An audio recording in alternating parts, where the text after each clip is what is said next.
지난주에 우리 교회에 대해서 말씀을 생각해 봤는데, 거기서 얘기한 것은 교회가 성립하는데 요소들이 있는데, 가장 중요한 요소가 뭐냐? 우리가 교회의 속성을 얘기할 때 몇 가지를 얘기합니다. 교회가 거룩해야 된다는 것, 거룩성을 얘기하고, 또 교회가 보편적이어야 된다는 얘기도 하고, 또 그리스도와 일체성을 가져야 된다는 이런 얘기들을 합니다만은, 그런다고 해서 교회가 되는 건 아니다. 그리고 몇 사람이 모여서 뭐 간판을 달고 뭐 예배당을 만들어서 예배한다고 교회가 되는 것도 아니고, 또 몇 사람의 진실한 믿음을 가지고 모여서 예배한다고 해서 그 자체가 교회가 되는 건 아니다라는 거예요. 그래서 우리가 사도행전에서 살펴보는 교회상, 교회를 이루는 중요한 요소가 무언가를 우리가 생각해 보고 있는데, 가장 중요한 것은 예수 그리스도의 복음이 순전하게 증거가 되고, 그 증거와 함께 성령께서 역사하셔서 그 가운데 그리스도의 생명이 나타나느냐, 그것이 가장 중요한 것이겠죠. 그래서 사도행전은 그것을 우리에게 여실히 보여주고 있어요. 그래서 그리스도의 복음의 결과로 나타나는 것이 단순하게 교회다라고 이렇게 단답식으로 말하기보다는 그것이 무엇이냐라는 것, 그 성격이 어떻게 나타나느냐라는 것을 우리에게 가르쳐 주는 것이 바로 사도행전인 것입니다. 이 사도행전은 하나님의 새로운 거룩한 경륜 가운데 세워진 은혜의 왕국이라는 이런 역사의 시작과 최초의 1세대의 역사 기록입니다. 굉장히 중요한 의미를 가지고 있는 성경이죠. 그래서 이 사도행전은 하나님 나라의 발전과 전진을 위해서 준비된 인물들이 거기서 등장해서 쓰임받게 되는데, 이 사람들은 성령의 충만한 은사와 역사하심 속에서 자신들에게 부여된, 자기들이 또 감당해야 될 그 사명을 아주 적극적이고 충성스럽게 흔들림 없이 감당해 나가는 것을 우리에게 보여줍니다. 그와 더불어서 교회에 참여는 했지만은 교회 지체된 어떤 사람들은 이런 하나님 나라의 전진과 어떤 발전상에 부합되지 못한 마음의 상태, 그러다 보니까 세상에 기울어지고 세상과 타협하는 그런 부분들 때문에 미끄러지고 넘어지는 그런 일들이 있다는 것도 성경에 기록이 되어 있어요. 대표적으로 5장에 보면은 이제 아나니아와 삽비라 얘기가 거기서 등장합니다. 그렇게 미끄러진 사람들이 있었다라는 거예요. 이와 더불어서 이 사도들은 주의 복음을 전하는 데 있어서 충성되이 전하지만은 그 충성되이 사명을 감당하는 그 이면에 가장 중요한 것이 바로 성령의 역사하심이 있었다는 거예요. 그것은 그들의 노력이나 그들의 사명감이 우선이 아니고 거기에 성령께서 감화하셔서 그런 일들을 하게 하셨다는 것에 초점이 있어요. 근데 이러한 일들을 방해하는 적대의 세력이 또 등장하죠. 어떤 사람들이 등장합니까?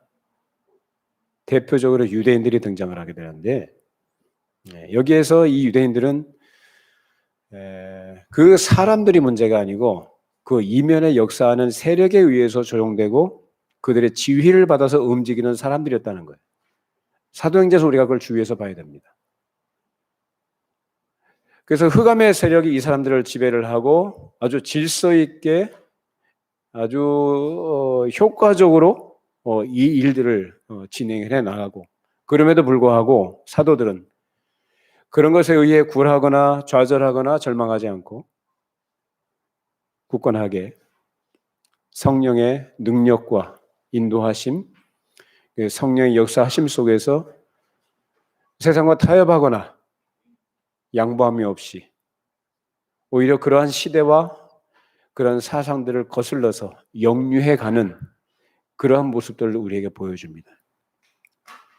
그러니까 하나님 나라는 계속해서 전진하고 발전해 나가는데 그 일에 충성을 다하는 종들이 있고 또 그것을 방해하는 세력들이 있는데 그 방해하는 세력들 뒤에는 누가 있느냐? 사단이 있다는 것입니다. 그럼에도 불구하고 어려움과 역경들이 있고 여러 가지 박해가 여러 가지 모양으로 나타나지만 그것에 굴하지 않는다는 거예요. 그건 그들의 옥이나 그들의 신념이나 그들의 결연한 의지 때문이 아니라 누가 역사하신다고요? 성령께서 역사하신.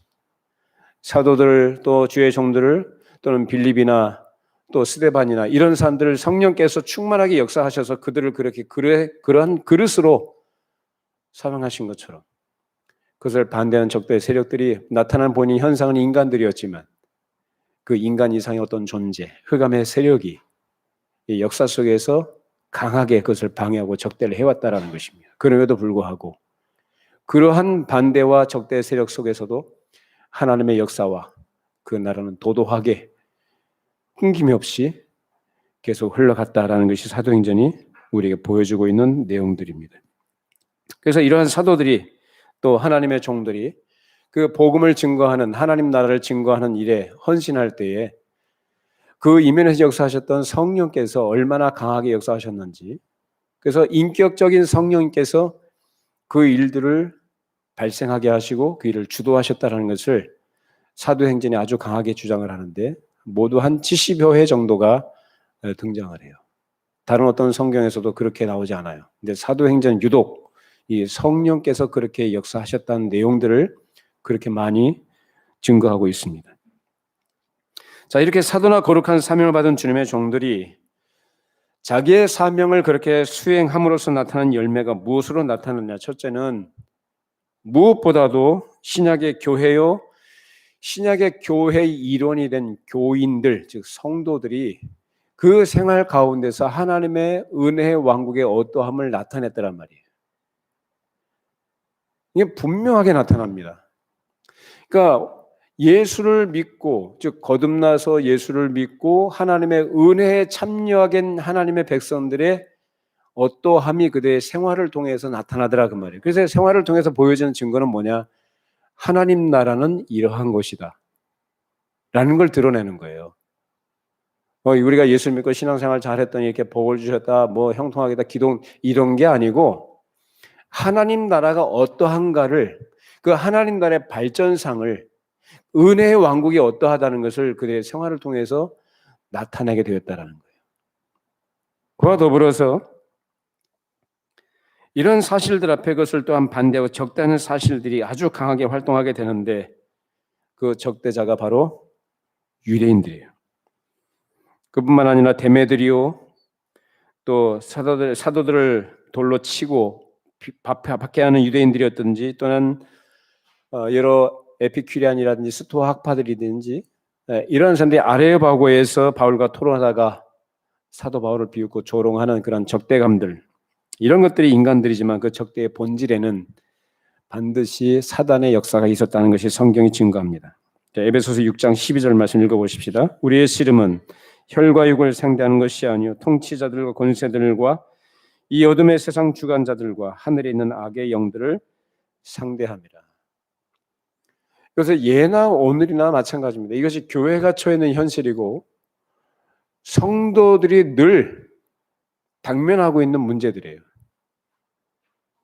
우리의 씨름, 우리의 싸움은 혈과 육이 아니다 말이에요.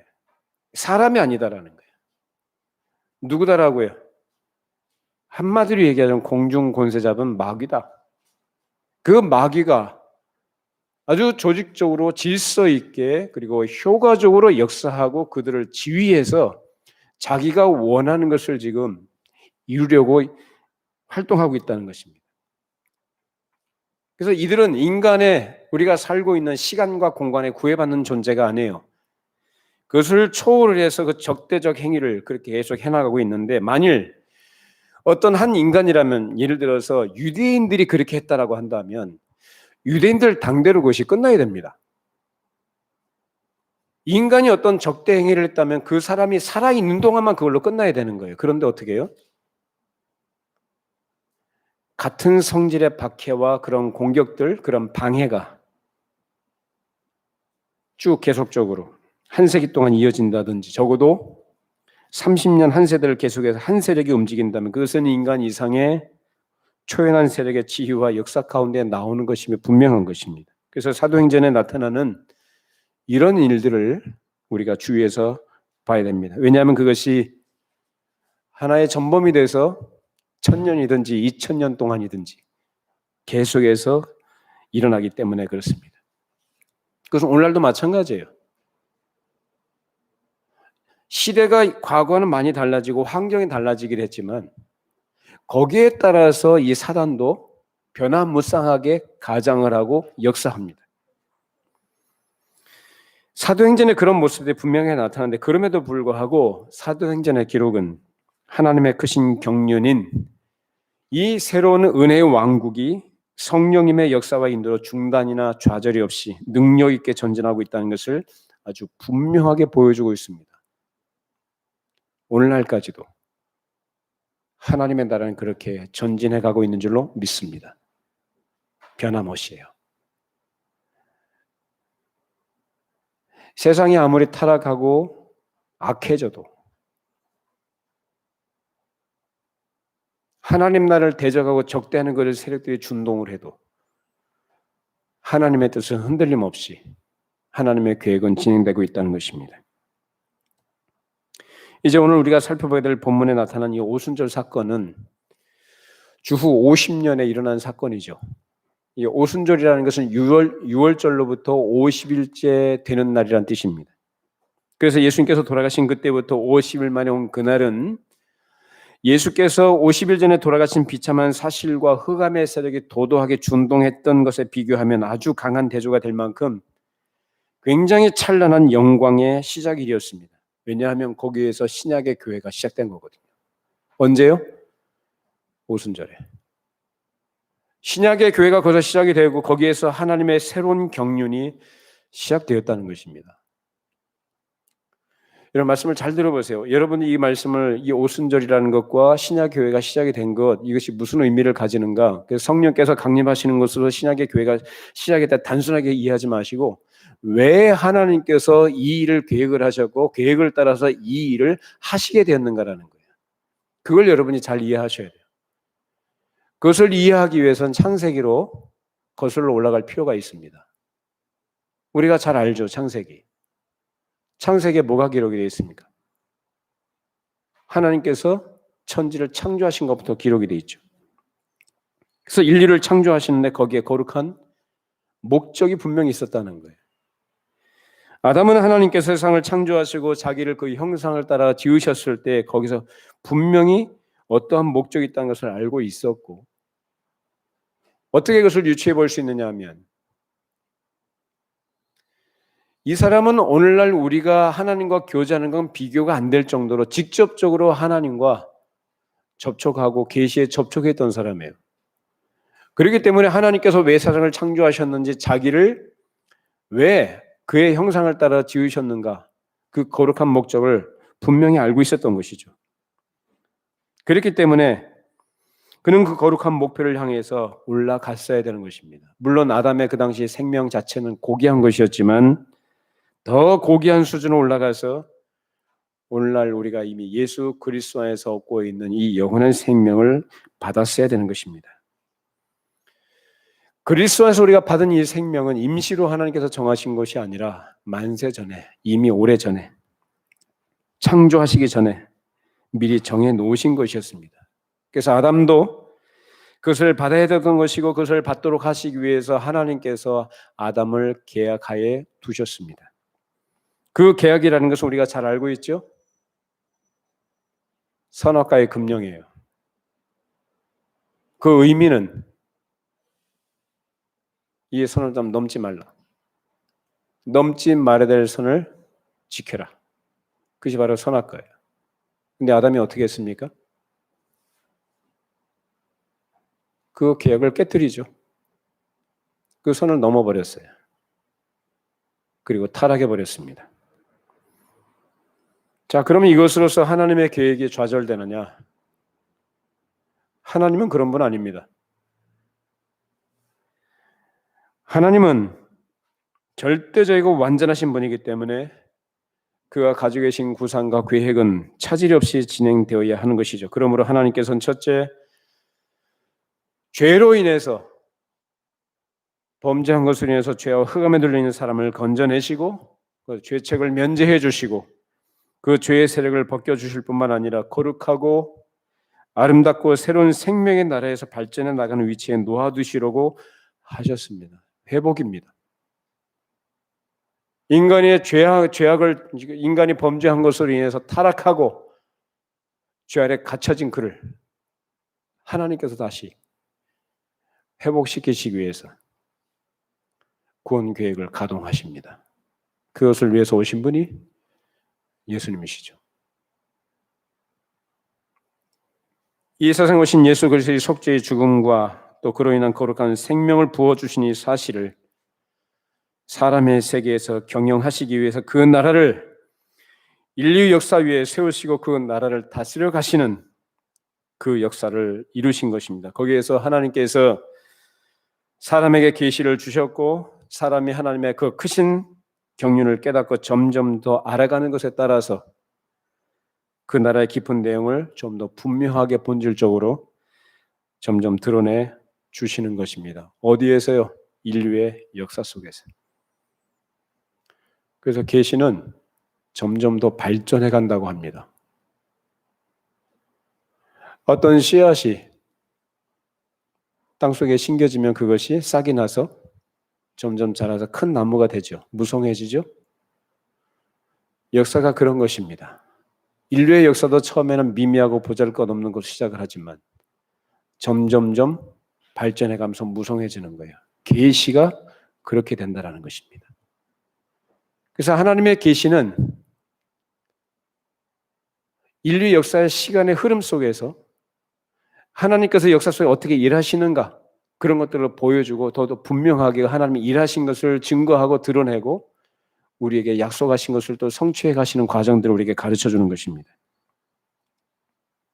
이렇게 해서 하나님께서 그 충만한 계시를 내려주시기 위해서 예수 그리스도께서 정하신 때에 이 세상에 오셨고 십자가에서 속죄 제물로 돌아가신 큰 사실과 죄의 권세에서 우리를 건져주시는 그래서 새로운 생명을 주신 이 복음의 사실이 이제 역사의 사실 앞에 드러나게 된 것입니다. 그런 역사적 사실들이 현실 속에서 구체적으로 완성되는 그 후부터 하나님께서 예수 그리스도에게 그의 크신 사역에 대해서 거룩한 보상을 해주시기 위해서 하신 일이 그의 부활이었습니다. 그래서 부활하신 이후에 그 부활의 영광의 제1단계였다면 그 다음 단계가 승천하신 것이고 그 다음 단계가 하나님의 보좌 우편에 앉으셔서 통치를 하시되 삼중직으로 주께서 사역을 하시죠. 왕이요, 선지자요, 제사장으로서 그 일을 지금 수행하고 계신 줄로 믿습니다. 그뿐만 아니라 장차 하나님께서 우리에게 보여주신 계시가 뭡니까? 장차 그분이 다시 오신다는 거예요. 심판주로 오셔서 이 세상 나라를 심판하시고 그의 택하신 백성들을 영원한 영광에 이르도록 하신다는 것입니다. 그것이 하나님께서 가지고 계신 구상이고 계획이에요. 지금까지 하나님께서 그것을 우리에게 보여주셨고 그것을 알도록 해주지 않습니까? 그래서 현재적으로는 우리에게 진리를 보여주시고 깨닫게 해주시고 가르쳐주시고 우리의 죄책을 면제케 해주시는 거룩한 공로를 늘 입혀주시면서 우리가 죄의 어둠의 세력에서 벗어나도록 항상 능력으로 우리를 보호해 주시고 우리에게 새로운 생명을 주셔서 그것이 건강하게 자라가도록 만드신 것입니다. 이처럼 그리스도께서 중보자인 왕으로 군림하시는 새 나라가 지금 말씀드리고 있는 은혜의 왕국이라는 것인데 이 은혜의 왕국을 구체적으로 이 땅 위에 인류의 역사 위에 나타나신 시발점이 오늘 본문에 기록된 오순절 사건이에요. 굉장히 중요한 의미가 있는 거죠. 그래서 하나님의 통치권과 법적인 관계에서 볼 때 우리는 중보자이신 예수 그리스도께서 우리의 왕이 되시는 것이고 우리는 그의 백성이 되는 거예요. 그것을 다른 말로 하면은 예수 그리스도께서 우리의 머리가 되시는 것이고 우리는 그의 거룩한 지체로 부름받은 것입니다. 그래서 이것을 교회라라고 하는 거예요. 그러니까 여러분이 교회가 뭔지를 아셔야 되는 거예요. 교회는 세상에서 말하는 것처럼 종교단체나 종교집단이 아니에요. 앞서 말씀드린 것처럼 몇 가지 교회의 속성으로 가르치는 그런 것들을 갖고 있다고 해서 교회가 되는 게 아니고 예수 그리스도의 생명에 연결되어진 그 존재, 그것이 바로 교회라는 것입니다. 교회가 그만큼 영광스럽고 그만큼 고귀한 것이고 거기에 참여한 우리의 존재라는 것 자체가 얼마나 복된 존재인지를 알아야 됩니다. 하나님께서 교회를 그만큼 끔찍이 사랑하시고 보존하신 줄로 믿습니다. 교회는 불변해요. 교회는 사라지지 않아요. 교회는 영원합니다. 세상의 모든 종교단체, 종교들은 다 사라지고 없어져도 변해도 교회는 변하지 않아요. 천지는 없어져도 내 말은 없어지지 아니하리라.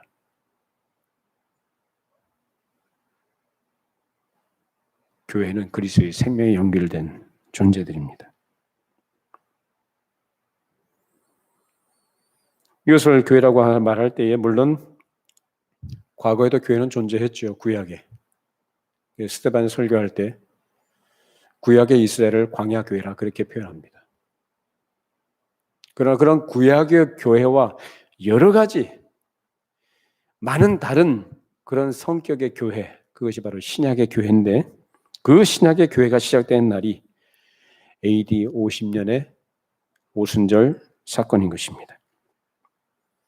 이런 크고 놀라운 일을 인류의 역사 위에 발생하고 출현하도록 하시기 위해서 하나님께서 어떤 방법을 쓰셨는데 그 거룩한 역사의 사역이 이 사도행전 2장에 기록된 것입니다. 그래서 앞서 1장에는 이것을 준비하기 위한 그런 상태였다고 한다면 2장은 바로 은혜의 왕국의 출현의 역사가 시작함과 동시에 신약의 교회가 그날 이후로 오늘날까지 변함없이 전진해오고 나타난 능력적인 사실이 어떠한 것인지, 그래서 그것을 보여주시기 위해서 그날, 즉 오순절에 하나님께서 쓰신 방법이 세 가지가 나타납니다. 그 기적적인 큰 일들이 오늘 본문에 기록이 되어 있는데 그 세 가지 일들이 발생하게 되었고 그 다음으로 베드로와 사도들을 통해서 수천 명이 예수 그리스도의 복음을 듣고 돌아오도록 성령께서 역사하셨고 거기에 따른 희한한 결과를 일으켜 주신 것입니다. 그래서 오늘은 베드로의 설교는 다음에 살펴보도록 하고 오늘은 오순절에 나타난 이 세 가지 현상들에 대해서 함께 잠깐 살펴보도록 하겠습니다. 이 나타난 현상들은 과도한 의미 내지는 해석은 우리가 좀 주의해야 되고요. 성경에 충실하게 어떤 의미가 있는지 살펴보도록 하겠습니다. 나타나는 이 현상들은 하나의 사인으로 보시면 돼요. 사인. 뭘 좀 어떤 의미를 드러내주는, 가리키는 사인이다 그 말입니다. 자, 첫 번째는 뭐냐면 하늘로부터 급하고 강한 바람 소리 같은 소리가 난 것입니다. 자, 사도행전 2장 1절로 2절 말씀 읽어보십시다. 오순절 날이 이미 이름에 그들이 다 같이 한 곳에 모였더니 호련히 하늘로부터 급하고 강한 바람 같은 소리가 있어 그들이 앉은 온 집에 가득하며.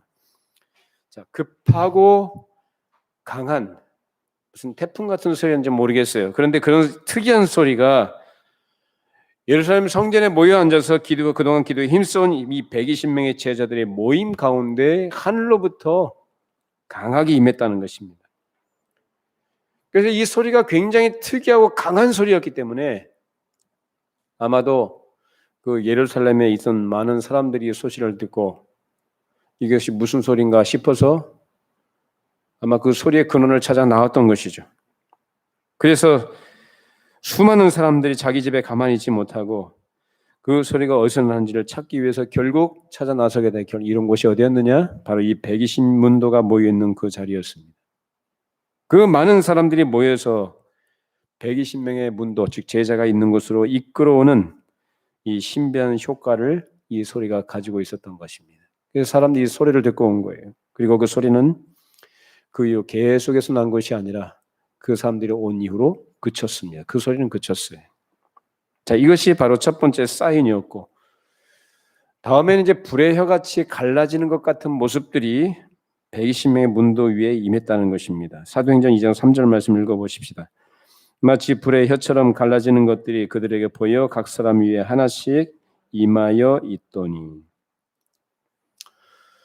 자, 120명의 사람들이 위에 하나같이 동일한 현상이 나타나는데, 이 현상은 수많은 사람들이 이들에게 몰려들기 이전에 나타났던 현상이에요. 그렇기 때문에 이 120명의 문도들이 서로를 볼 때에 저 사람 위에 뭐가 있다?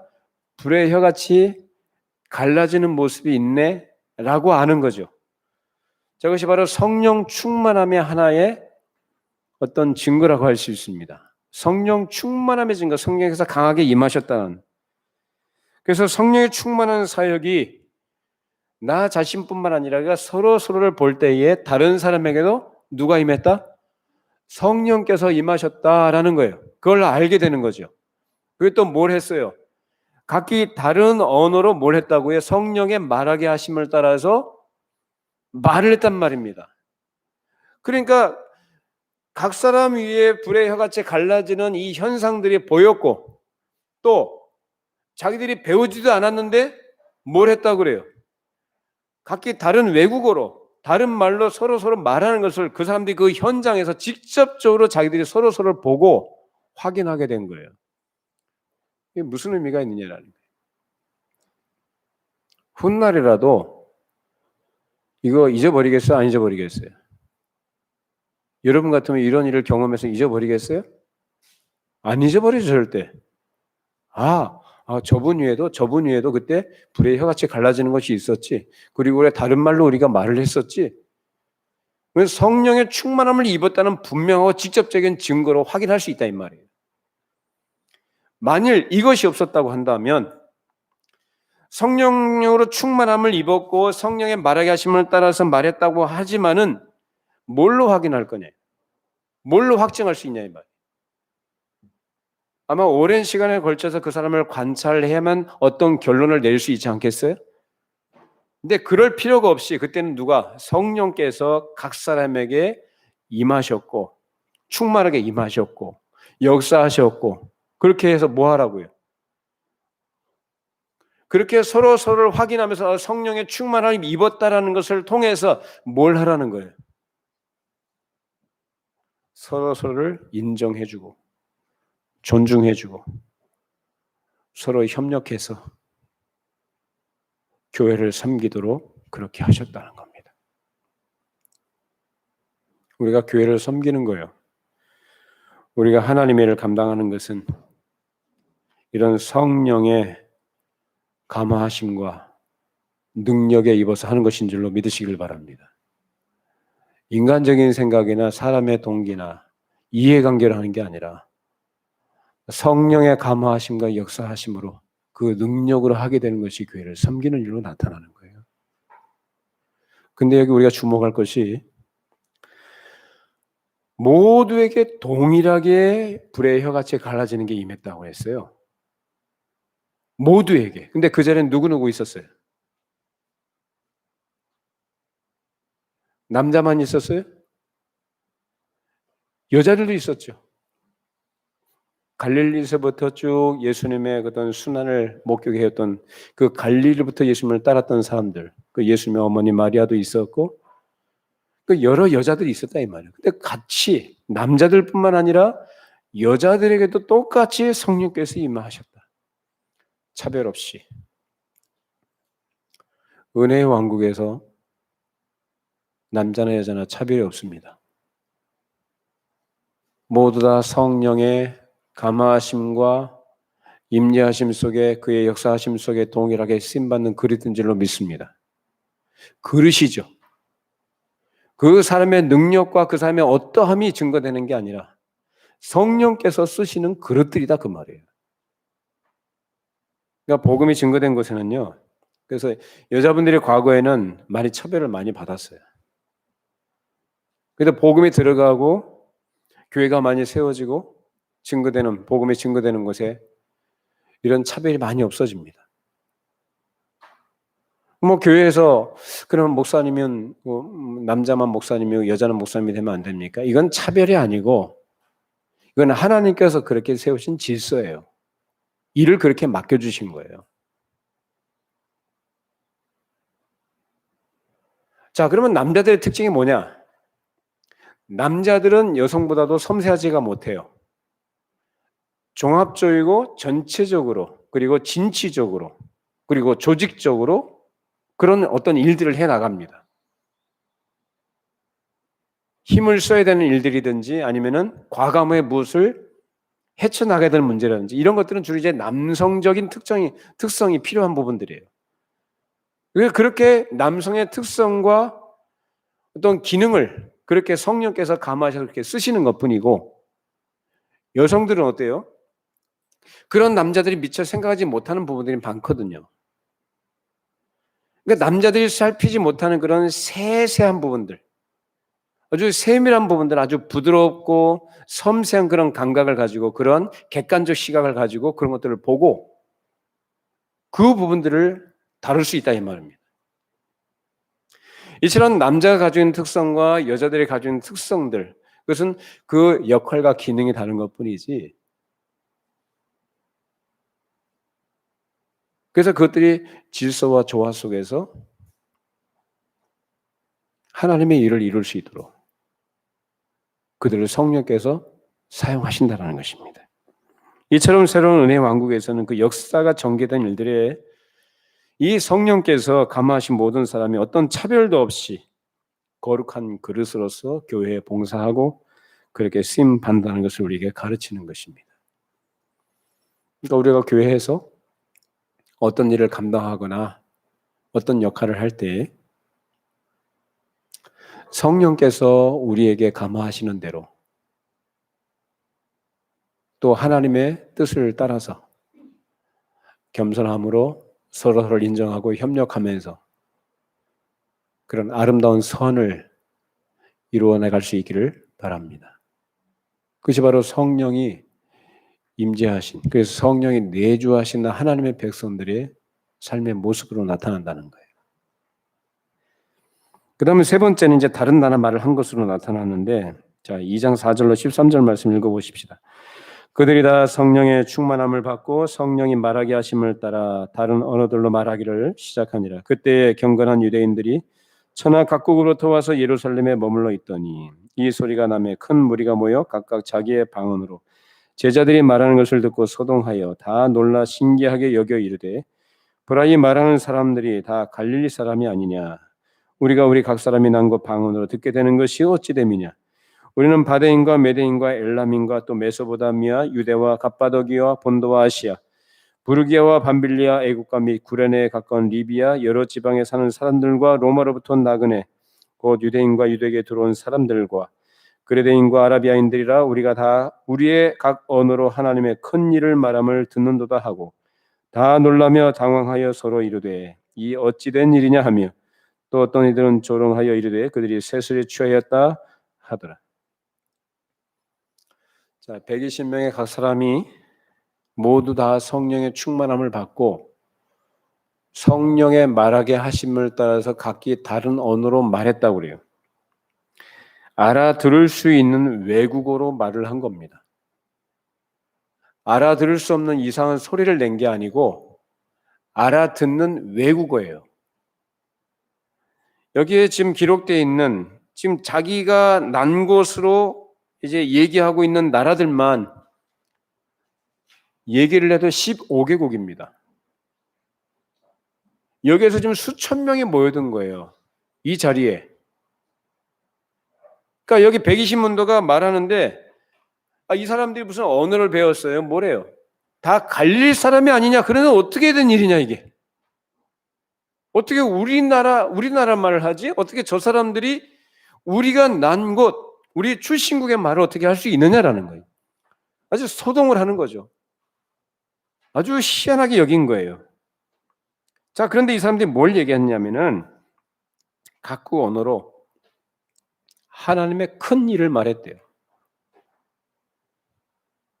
제멋대로 하고 싶은 말을 하거나 의미 없는 무슨 말을 짓거린 것이 아니고 하나님의 큰 일을 말했다. 이 하나님의 큰 일이라는 것은 할렐입니다. 할렐.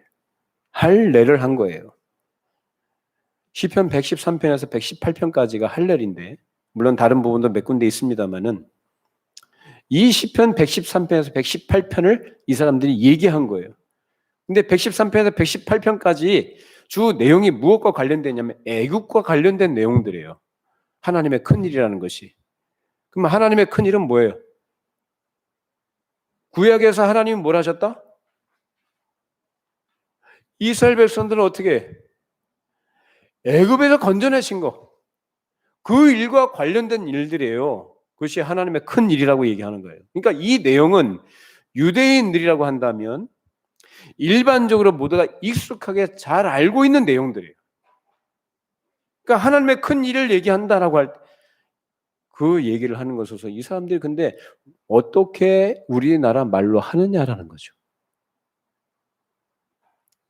자, 우리 117편 1절로 2절 117편만 읽어보십시다. 너희 모든 나라들아 여호와를 찬양하며 너희 모든 백성들아 그를 찬송할지어다. 우리에게 향하신 여호와의 인자하심이 크시고 여호와의 진실하심이 영원하미로다. 할렐루야. 하나님께서 하신 우리에게 향하신 여호와의 인자하심이 크시고 여호와의 진실하심이 영원합니다. 이렇게 할례를 하니까 이 사람들이 놀란 거죠. 히브리 말로만이 아니라 여러 나라 언어로. 자, 그러면 이것은 무슨 효과를 위해서 하게 된 것이냐라는 거예요.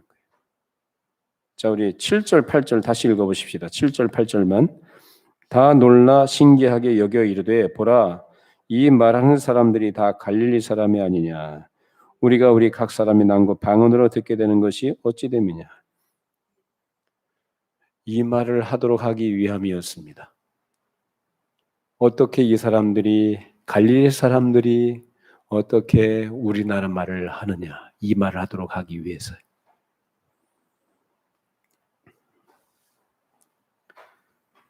이 말을 듣고 어떤 사람들은 세술이 취했다고 조롱하기도 했는데 이제 이런 반응에 대해서 베드로가 일어나서 이 현상이 무슨 일인지 해명을 하면서 설교를 합니다. 그 부분은 다음에 우리가 살펴볼 것인데 이 베드로의 설교에서 가장 중요하게 가장 강조했던 핵심이 뭐였냐? 예수 그리스도였습니다. 예수 믿고 천국 간다가 아니고 예수 그리스도였어요. 그가 누구시냐? 우리의 구주시다.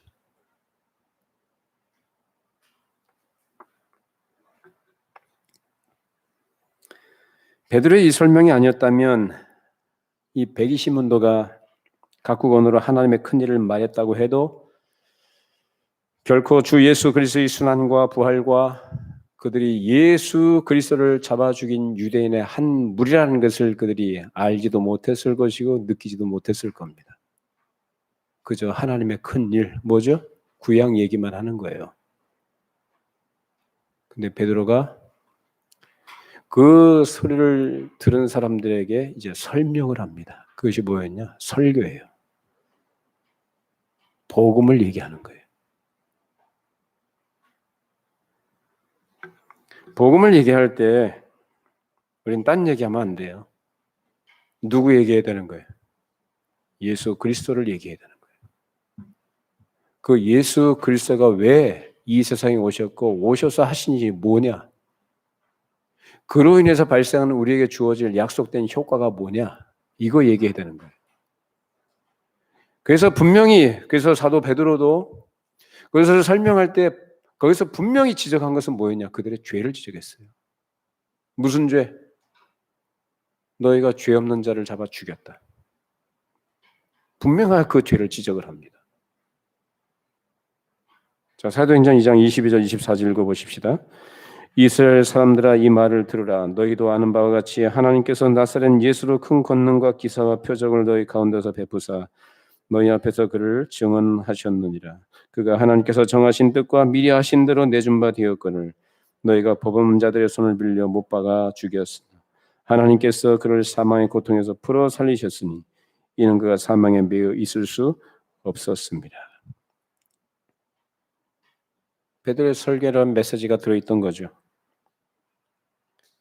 성령께서 백의 시몬도에게 각국 언어로 외국어로 말하게 하시고 그 소리를 들은 거기에 많은 모든 사람들이 베드로와 사도들의 입을 통해 결국 예수 그리스도의 복음을 듣도록 하신 겁니다.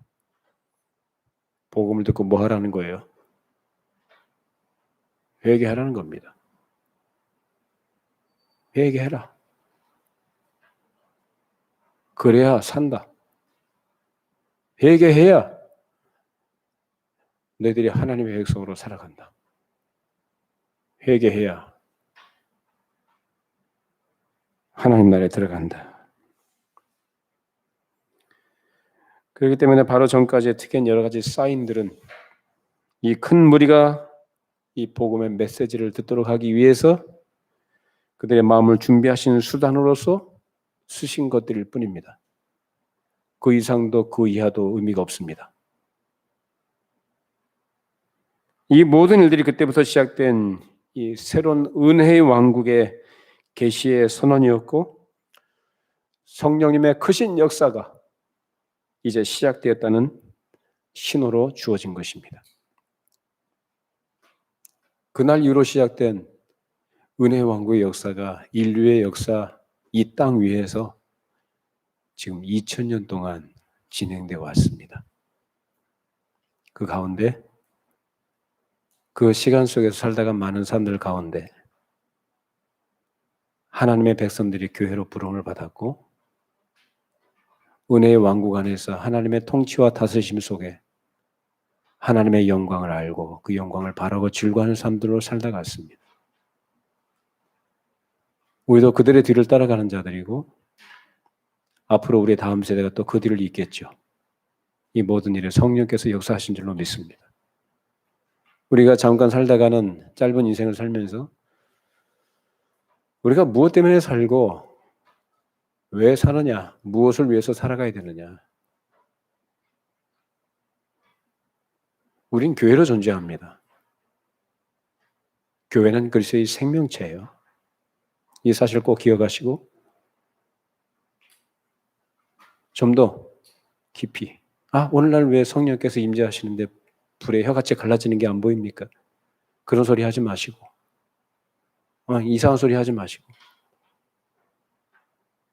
계시가 그만큼 더 발전되고 완성이 됐어요. 뭐가 더 필요해요? 그 당시에는 그것이 필요했기 때문에 그렇게 쓰신 거예요. 오늘날은 우리에게 주신 이 말씀이 완전한 줄로 믿습니다. 우리 사도행전에서 우리 사도신경에서 고백을 하죠. 예수 그리스도의 죽으심과 부활과 승천과 우편에 앉으심과 다스리심과 다시 오르실 것을 우리가 고백하죠. 지금까지 하나님께서 분명히 보여주셨어요. 앞으로 우리가 아직 경험하지 못한 그 일들에 대해서는 계시하신 대로 하나님께서 이루실 줄로 믿습니다. 다시 오실 것입니다. 그때까지 교회는 교회로서의 사명을 그 본분을 영광스럽게 생각을 하고 흔들림 없이 순전하게 충성을 다해야 됩니다. 그것이 그리스도의 생명에 연결된 교회의 지체들, 성도로서의 마땅한 본분이요, 사명이요, 영광이요, 복인 줄로 믿습니다. 기도하십시다. 오순절 성령께서 강림하시고 신약의 교회가 시작되는 사실이 우리에게 어떤 의미가 있는지 함께 살펴보았습니다.